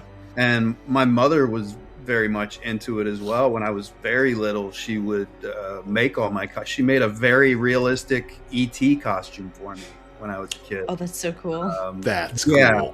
I'll have to find the old photos, but yeah, she made there'll be Polaroids. So yeah, excellent. Really great E.T. I think when I was 6 or 7, she made me a really good Pinocchio. She drew the little hinges on my knees and everything. Love it. So my mom had a fun time with it too. I think the very last time I trick or treated, I was Jack Nicholson, the Joker. Oh wow! And very cool. My mother got into that as well. Made the whole costume, and it was sort of a balance between the old series and the new Jack Nicholson version. Nice. So, so you grew a mustache and put white makeup over it? No mustache. No mustache. I didn't grow a mustache till I was in my 20s. Yeah. Yeah, a lot of fun over a lot of Halloweens. And then, of course, Erin, being the Erin Kruger, the makeup artist, she still has her big Halloween party. And, you know, when all of her friends are all artists as well, it is like her Instagram is worth looking at around October. Artists. And it's just everybody goes all out. I mean, it's just incredible. I haven't been to one of her parties in a very long time, but just incredible. There was one of the makeup artists, I don't know his name, but he did such a very realistic Shrek on himself. He looked like he stepped right out of the cartoon into reality. That's so cool. And yeah, we always had a great time. And as I grew older, I did the whatever dumb costume. Like my go-to, if I have to now go to a Halloween party, it's still in a bag in a box somewhere. It's a Santa hat and a white T-shirt, and everything covered and splattered in blood, and it just says "Satan's Little Helper" on the shirt. So that's my go-to if I need to quick jump out to a Halloween party. But yeah, I'm trying to think. I back in the Sabrina days, I was dating Valerie at the time, the character Valerie. Do you remember Valerie? Lindsay Sloan. Yeah. The one that replaced Jenny. Yeah, exactly. And wow, Lyle, that sounded pointed. There was weight behind that. You mean the one who like Jenny replaced my favorite? We went as Bob Dylan and Joan Baez in like 97. Oh, fabulous. But always to Erin Kruger's awesome makeup artist Halloween bash. And yeah, that's all I got. How about you, Curtis? That's awesome. Halloween has always been a big deal for me as well. And it is the favorite holiday of my wife and I. When I was a kid, I was a Ben Cooper costume kid. Like Batman, He-Man, Yoda, whatever was whatever I was currently into pop culture wise, that's what I wanted to be for Halloween. Optimus Prime. Much to Renee's chagrin, I don't love dressing up that much anymore. I would if I felt like we had the time to like plan things right, but I always feel like for Halloween we're always kind of in a last minute rush. Life is busy. But we do like to. I love Not Scary Farm. I love it with an unreasonable joy. It is one of my favorite things, and we haven't been for years. And I keep trying to get myself up and out to be able to drag down, and keep threatening to take Nate too. But I've never been. See, this kills me. Yeah. Because I've never been either. We were close to Knott's Berry Farm. And we never been. No. Well, I forget where Curtis, you're located. you lived right near it, right? Basically. Well, I live in Tennessee now, but I used to live in Southern California, over there by Temecula. Oh, okay. That still would have been. Why do you just move there? Yeah. But we part of the reason why we moved to Portland is because we wanted permanent October as a weather, and nice. And that's always been my goal. I want permanent October, but they just keep having these seasons, and the sun comes, and then the snow comes, and it's like, guys, we're missing some points here. But what was that? Do you get a lot of snow? No, really when we do, it's not October at that point. It doesn't feel like fall. It feels like winter. And I don't want the winter. I'm not a huge fan of winter. Fall. What I want is fall. And I will accept spring, but I want fall. So it can be fall, spring. Fall, spring. That's fine. That's fine. But you know what I get? Excellent. I get 4 freaking seasons. That's what I actually get. Yeah. Do you guys get a good foliage there? It's not New Hampshire. We do well. It's not New Hampshire. We do well. We do well. I But mean, more we don't like importantly, to brag. we but, like to you know. do like pumpkin. We have some really great pumpkin patches over here. So it's Oh, a cool. regular tradition for Renee and I to go out to the pumpkin patches and do the corn maze and eat the pies and try the food. And we have all our good dog things. Arlo, and Arlo is a country dog with city parents. And so we get a chance to take him out onto the island where these pumpkin patches are, and he gets a chance to roam around and use that hound dog nose that he's got and just kind of wander the place and do stuff. And that's a lot of fun. Watching the dog just tear through a corn maze. He always makes friends because he knows where he's going and everybody else doesn't. So he's like, we're going this way. This is where all the people end up. So we're going here. Yeah. That's so funny. And what about specifically Halloween? If you put me in front of we haven't had trick-or-treaters for years. So I know it's sad. Yeah. The neighborhoods we've been in just haven't had a lot of kids. We just moved, and the neighborhood where it's a college town, like a college neighborhood. So I'm anticipating lots of drunk people in costumes this year. Yes. But I don't think we're gonna get kids here either. And so Yeah. we kind of take it easy. Like, we got married in October. That's our deal. But other than the anniversary, we kind of take it easy on actual Halloween. We don't go out to parties much anymore. Just not for any particular reason, but just because we're old and we don't do that a lot. We first moved to Portland, actually. We did have a really good community that we lived in. And that we would do an annual Halloween party.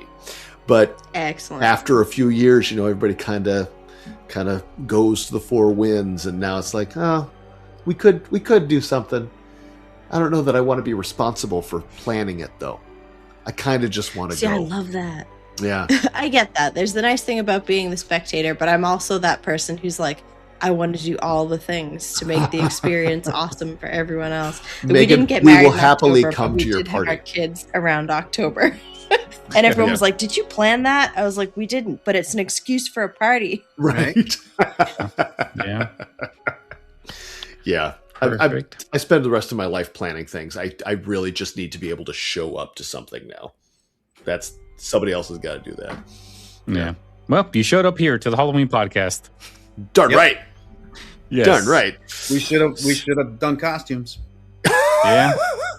Shoulda. Should have. That would I have been did. great. Need to put the stuff on YouTube. I found these yesterday. I thought you might like them.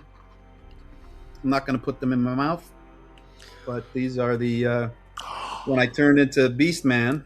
Nice. Oh, I wow. molded my mouth and made these teeth, and I think that was the last stage of me becoming Beast Man. And Nice. That is so That's yeah, cool. there's no I didn't way know you still had those. Yeah, I didn't either. I had found them a few years back and lost them, and then they just resurfaced. But yeah, there's That's Nice. wild. Beast Man, That's pretty So cool. cool. It is very cool. and I got to lose them again for another few years. Right. When you find them next time, then you could put them up for auction. Just I be don't like, know. I think Beast there Man might be teeth. because they're something about them being a biohazard at this point. I don't think they're allowed to sell them or put them up. Yeah, it'll be all right. You just got to slab them, put them in some acrylic Yeah, there or you go. something. Yes. Wow, I never Then you thought of go. that. That's an excellent idea. Yeah. Yeah. All right. Well, I guess we're going to start winding it down. So what are you guys up to nowadays? Well, we got the podcast. Yeah. We've got merch coming on Monday. You guys are Yep. going to air this Friday, so yeah, Monday merch is. Merch is currently available to the Patreon members, and it becomes available to the public on Monday. I'm really excited about it. I made it all. Nice. And just for anyone who doesn't know, what is your podcast name? Where It's can we the listen? Nate and Curtis show. Go ahead, take it away, Curtis. If you've enjoyed listening to us today on the Halloween podcast, you can get so much more at the Nate and Curtis Show, where Nate and Curtis talk about things for about an hour every week. It's an excuse for us to get on the horn and shoot the. I love it. Back when we were reconnecting, we would be on the phone for several hours at a time, and one day Renee just came into the room after we hung up, and she was like, "You should record that because it sounds like you guys are having a lot of fun." And that's the podcast. It's just, you guys just need to talk, and that's the podcast. And so I was like, Renee thinks we should just talk and it can be a podcast. And we went back and forth for a while because do we really need two more white guys with a podcast? But then it came around like we could be an antidote to bad white guy podcasts. So so that's what we're doing. So That's what yeah, we go so for. Yeah. And it's Well, so I good. am a Sorry. I am an avid listener, as you guys probably know. yes, no, we Yes. really appreciate that too. Yes, yes, we do. I see the show as I need something to listen to on a nice long drive, and I don't want to listen to radio or to the music. I just put you guys on and just drive. And yeah, I have a lot of fun listening to it. It's a awesome. fun show. Fun show. I'm glad. Yeah, Yeah. we had somebody on Instagram just told us it feels like listening to two guys catching up over coffee, and it is kind of exactly the mood we want to catch.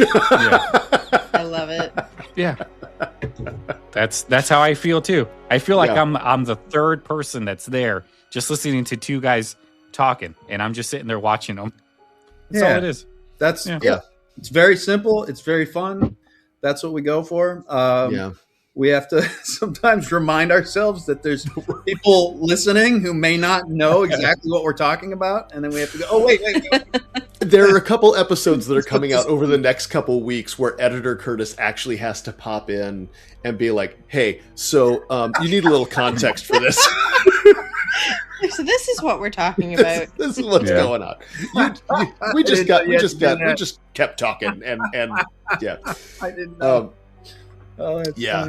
funny. And then, of course, Nate is doing the 30th anniversary reunion show in Chicago with Melissa and some of the other cast from the show. Yep, And so it's gonna that's be coming up. Those live tickets at are still the- available. Yeah, live at the Vic Theater in Chicago, and it's on the I want to say 15th of June. I'll have to double check. I'm never prepared. Should have been prepared here. But go to Check the show notes. Go to the Yes. Nate Richert Instagram account. Not the. And in my links there, there'll be the live show that's coming up. Tickets if you're in the Chicago area at that time in June. It's going to be a lot of fun. We're going to do some sketches like where are they now sort of scenarios. And I think it's really important show that some people bloopers. understand that's not just a meet and greet and pictures and stuff. This is It's not at all, show. no. It is This a show. It's Yeah. a live event, and it's a 1,000-seat theater. We're really hoping to pack it out. We've got some folks coming from overseas to see the show, and it's Excellent. it's going to be fun. It's going to be a big event, and Nice. I'm looking forward to it. Is it going to be recorded? I don't believe so. I think this Oh, is no. No, they want you to buy those tickets. They want you to show up. Yeah, they want you to buy those tickets. We're really And hoping, ideally, it gets big enough that they tour it. there you go. Mm. We're really hoping that it does so well that, and at that point, then yes, they'll probably have like a Prime or a A Netflix special or and then- something. and yeah, it's just going to be so much fun. Oh, perfect. Sounds like it. Yeah, Mhm. that show, it's just there's nothing like it. We got to be so many things. We got to be turned into so many things. We got to be put in so many wild scenarios on the show that it was like having 100 different jobs in one. So to be able to get together with everybody and relive that again. Unfortunately, Curtis has not been invited to this one, but like I said, hopefully Where do we start the Tell your petition? friends. it kicks Start off. the letter writing campaign. Hopefully, it kicks off and we can include more people. Curtis, just buy a ticket and show up, and somebody in the crowd will be like, "Gordie, what are you doing down here?" Yeah. Like, well, what's the harm in that? Just buy a ticket and show Just up. crash it, man. Just crash it. Right. Right up. Yep. Yeah. I'll tell you what. I'll hide in your suitcase, and then I'll just pop out. It'll be There it is. it'll be crazy. Yeah. Are you? Yeah, just say that you guys are going to do a show afterwards, so you had to be there. Yep. There you go. Actually, we do have a show coming up here in Portland. We will be doing a live meet and greet during Pride Week in July. Details are coming out for that very soon. Those tickets will be available soon. So we're going to do live meet and greet and recording of the show in July together during Pride Week, and that's going to be a lot of fun. At a drag show, which At is a drag show. so much fun. I can't. Yeah. Nate's never been to a drag show before. Never been to a drag show. I got to meet RuPaul, RuPaul, because he was on Nice. Sabrina. But it's gonna be wild. Yeah. Mm, Yeah. And then of perfect. course, my wife and I have a production company up here in Portland, and we are in pre-production on our new show, Rainbow Bridge, which should be shooting actually later in the fall. So that'll be neat. And if you want to learn more about that, go ahead and check out the Andalon Patreon, which is available in the links in our Instagram. Yes. And I've still got music going, and I'm trying to get together possibly some live shows on YouTube.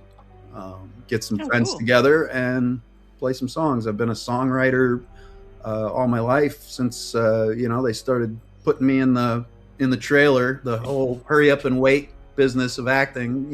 Yeah. Spend probably an hour in your trailer for every half hour you do on stage. So I started playing guitar, and Martin Mull was right next to me in my trailer. We'd bring our guitars and play together, and he taught me a lot of things about songwriting. And I've got 3 albums out there, and hoping to do They're some really worth a listen to. on YouTube. Yeah. And He's not going to mention it because he's modest, but he was also the #1 Americana artist on Spotify for a while. It's worth going to Oh, check wow. things out. Yes. yeah. Yes. Very cool. I can say that because My I'm his big claim buddy. to fame in the music world is a Dubliner Irish cheese commercial for Kerrygold. So Very cool. commercial's not playing anymore, but that's the one that I got so excited because I eat their cheese, and they sent me a cooler full of snacks, and I was just they didn't know that that's all they had to do, but they to lure you in.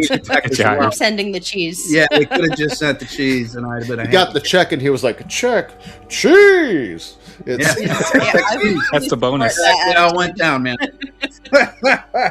Fully support that attitude. Man. What kind of music is it, Nate? It's Americana. It's Okay. if you like, say, John Prine, maybe a little Oh yeah. Leon Redbone, little there's some I like all Americana music from jazz to blues to folk music, all the roots of America, and that sort of comes across in my music. My music isn't cohesive in a strictly blues or strictly jazz sort of way. It's a blend, and each song has its own personality, and that's how I like it, and that's how I do it. And the some theme songs tune are for the funny, some of the podcast songs are heartfelt. And what's that? the theme tune for the podcast is one of Nate's songs called "Let Me Be Your Fool."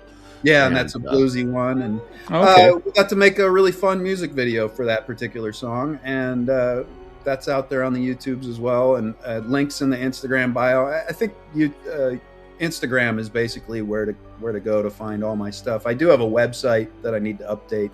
It's NateRichert.net, because NateRichert.com was taken, and they wanted something like $12,000 to get my hands on my own name. So NateRichert.net, and you can find everything there, including the podcast links, and Yeah, we're 2 old guys who are just hip enough to not use Facebook, but we only really use Instagram. So and it's not on MySpace anymore, as far as I know. Yeah. Yeah. Oh wow. Yeah. Oh, good old MySpace. Yeah. All right. Oh Well, yeah. Nate, we got another thing in common. I'm a guitar player too. Yeah. Yeah. All I right, did well, notice it's that the other place that I'm axe thinking. sitting behind you. Oh yeah. The Yeah. Monroe. Yeah. Yeah. They're all in here. Never I'm more than surrounded. arms reach away. I've got a Yeah. I've got a fun little toy here. Let me show you this really quick. All right. You can use this or not, but this little guy. See if I can get it in. This right here, Nice. and it plugs in. Is All right. a You have an bass electric guitar. I don't know. You can't really hear it when it's not plugged in. Oh, cool. And it when it plugs in, it sounds like an upright bass. It's got Nice. this big, boomy, fretless. Well, look at the sound. girth on those strings. The What strings is that? are rubber. They're rubber, and that's what gives it that big body sound for this. Where are the little- pickups on that? It's all built into this little guy here. The pickup is in this piece No here. kidding. It So it's is actually catching the echo in so the much body? fun. It takes to the whole body, and that way you don't get a lot of fretboard sound, which gives it more of an upright bass sound to it. And I just love this thing. And you can take it on the airplane. That's handy. So Nate and Lyle are going to have to get together and jam. Yeah, well, Yeah. I was going to say, this could be a thing. Yeah. And I play harmonica in a few blues bands around town. That's what when I started moving a lot, particularly when I came out from, I grew up in Minnesota and came to Los Angeles, couldn't bring the guitar, couldn't bring the drums. I was a drummer at the time. And So was I. Yeah. Have Yeah. drums will travel. Yeah. And so the harmonica was easy. Toss it in your pocket, have a few in your pocket. And so I still do that on occasion as well. But yeah, my Nice. music is anywhere you find your music. It's on iTunes, etc. Spotify. Thanks for the Spotify plug, Curtis. I forgot all about that. Just saying. Just Well, I saying. was ranking in there for a while. Looking out for my buddy. I appreciate it. That's a good co-host this right you? there.